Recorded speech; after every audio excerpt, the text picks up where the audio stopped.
So yesterday we learned about gravity and how it acts on all objects around us. So today your focus is on centre of gravity. So hopefully from what you've already looked at, you have an idea of what that means. But I'm just going to show you something really simple which actually physically shows you the centre of gravity. So I've got a whiteboard which is a roughly kind of rectangular object. So it's quite a regular or normal shape. And there is a point on this whiteboard where all of the mass will appear to act. So basically what that means is if I hold it at that point, it should balance perfectly, but if I hold it anywhere else, because the centre of gravity is elsewhere or where the mass is acting, it won't balance. So because this is sort of a regular object, we know it's roughly in the middle, so I'm going to try and balance it. Okay, so we can see just there that I have managed to balance the whiteboard so that I am holding up underneath the centre of gravity where all the mass of the object is acting. However, say I tried to hold it here, you can see it would drop because I'm not supporting where all of that mass is acting. So all objects will have a centre of gravity, and it's important that we think about this when we're designing things. So let's have a look at an example. So you can see here I have got this kind of wooden stick. Now it's quite long and it's relatively heavy, it's solid wood.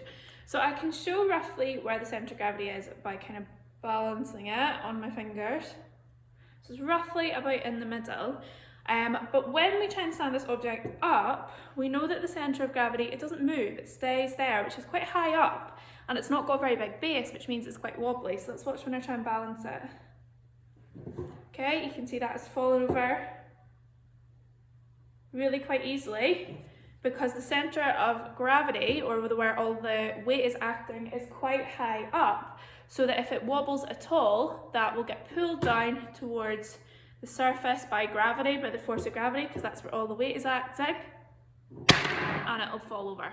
So we can see that with an object that has quite a high centre of gravity, like this one, we might need something else on the bottom to make it balance a little bit better. So now what I've got is this magnifier, which as you can see is quite long and tall, and it has got the sort of glass on the top which would make it quite heavy, and also not very stable because the centre of gravity of this part here would be quite high.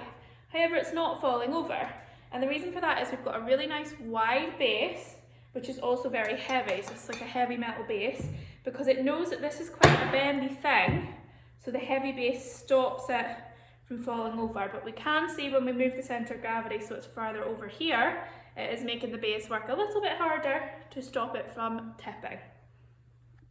So some of the experiments you're going to be doing today are in relation to the centre of gravity of a human body. So a way to work out where your centre of gravity is if you find like a pole or something thin and flat to lay across, like for example something in the playground or even like on a swing, that would work as well. And you find where you can sit it on you that you will balance like tipping forwards or backwards. That will give you the rough centre of gravity of your own body. But humans roughly have a centre of gravity kind of around here. Now it does depend on how old you are, what size your body is, and also if you're an adult, if you are male or female, because it changes where the centre of gravity in your body is. So I have asked Mr. Horn to help me out to show you something. So this is a bit of an experiment, and it probably won't work with children, no matter what your gender is. It's probably just going to work with adults.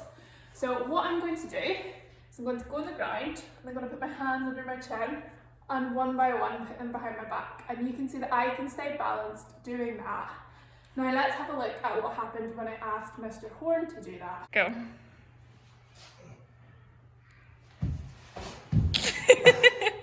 As you can see, Mr. Horn wasn't able to do it, and that is because when adults grow up, their centre of mass or centre of gravity changes a little bit, and for women it's lower down and for men it is higher up.